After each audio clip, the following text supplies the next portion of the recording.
بسم اللہ الرحمن الرحیم۔ آپ کا کردار ہی آپ کی پہچان ہے، ورنہ ایک نام کے لاکھوں انسان ہیں۔ لوگوں کو اس طرح سے معاف کرو جیسے تم اللہ سے امید رکھتے ہو کہ وہ تمہیں معاف کرے گا۔ نصیب کیسا بھی ہو، نماز اور قرآن سے مدد لے کر اللہ سے مانگو، وہ ضرور ملتا ہے۔ اسلام اتنا خوبصورت مذہب ہے کہ مسکرانے پر بھی آپ کو اجر ملتا ہے، اور یہاں تک کہ غصے کی حالت میں خاموش رہنے پر بھی۔ جب اللہ تمہیں کنارے پر لا کھڑا کر دے تو اس پر کامل یقین رکھو، کیونکہ دو چیزیں ہو سکتی ہیں، یا تو وہ تمہیں تھام لے گا یا تمہیں اڑنا سکھا دے گا۔ توبہ قبول ہونے کی نشانی یہ ہے کہ اس کے بعد انسان کا دل گناہ سے ہٹ جاتا ہے۔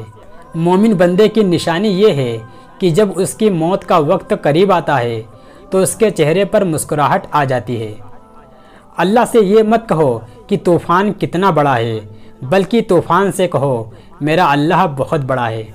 باپ بیٹیوں کا ایسا دوست ہوتا ہے جس سے وہ کبھی بھی کچھ بھی مانگ سکتی ہے، کچھ بھی کہہ سکتی ہے، باقی جگہوں پر سوچنا پڑتا ہے۔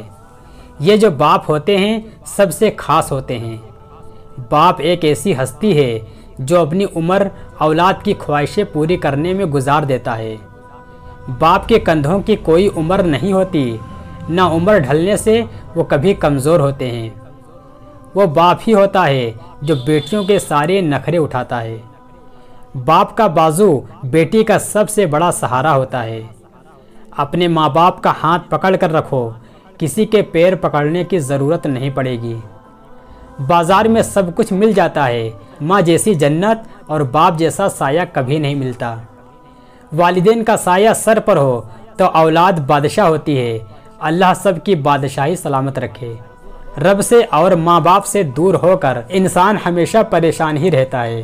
باپ کی دولت نہیں، سایہ ہی کافی ہوتا ہے۔ تعلیم جس کے اندر داخل ہوتی ہے وہ سادگی اختیار کرتا ہے، اور جس کے اوپر سے گزر جاتی ہے وہ ماڈرن بن جاتا ہے۔ ہمیشہ خوش رہنے کی کوشش کریں، اداس رہ کر بھی کون سے مسئلے حل ہوتے ہیں۔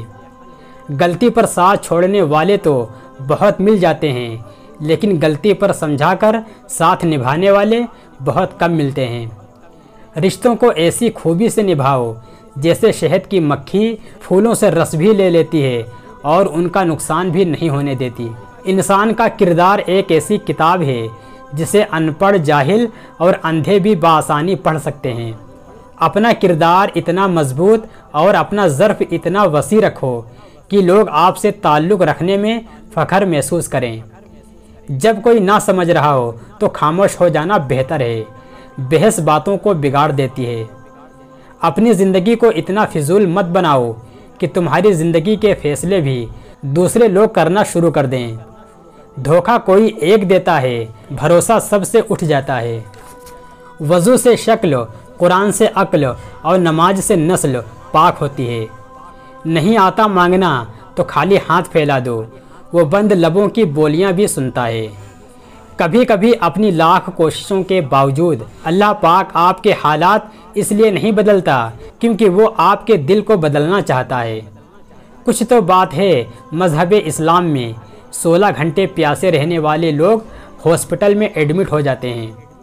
شرمندگی ہوتی ہے جب سوچتا ہوں اللہ کو کیا حساب دوں گا۔ تم رب کے اتنے قریب ہو جاؤ کہ تم دعا کرو اور فرشتے آمین کہیں۔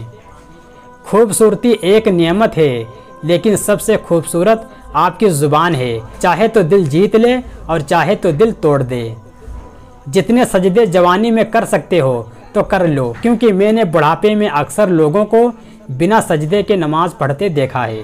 وہ شخص جنت میں داخل نہیں ہوگا جس کے دل میں رائی کے دانے کے برابر بھی تکبر و غرور ہوگا، اور وہ شخص جہنم میں نہیں جائے گا جس کے دل میں رائی کے دانے کے برابر بھی ایمان ہوگا۔ تعلق بھی رزق کی طرح ہے، بدنیتی آ جائے تو برکت ختم ہو جاتی ہے۔ جیت کی عادت اچھی ہوتی ہے، لیکن کچھ رشتوں میں ہار جانا بہتر ہوتا ہے۔ کسی سے اتنی ہی محبت کرو جتنی وہ آپ سے کرتا ہے۔ بے حساب محبت ذہنی دباؤ کا باعث بنتی ہے۔ لوگ اکثر نرم لہجوں سے کتنی سخت بات کہہ جاتے ہیں، کہ ان کے لہجوں کی تپش بھولنے میں ایک عمر لگ جاتی ہے۔ پہچان سے ملا کام کچھ وقت کے لیے اور کام سے ملی پہچان ہمیشہ کے لیے ہوتی ہے۔ کچھ باتوں کا جواب صرف خاموشی دیتی ہے اور خاموشی بہت خوبصورت جواب ہے۔ کسی بھی رشتے کو نبھانے کے لیے قسموں اور وعدوں کی ضرورت نہیں ہوتی، بس اسے نبھانے کے لیے دو خوبصورت لوگ چاہیے، ایک بھروسہ کر سکے اور دوسرا اس کو سمجھ سکے۔ پلٹ کر جواب دینا بے شک غلط ہے، لیکن سنتے رہو تو لوگ حدیں بھول جاتے ہیں۔ جب نیت میں کھوٹ آ جائے تو یہ پھر تین چیزیں راستہ بدل لیتی ہیں: مال، رزق اور محبت۔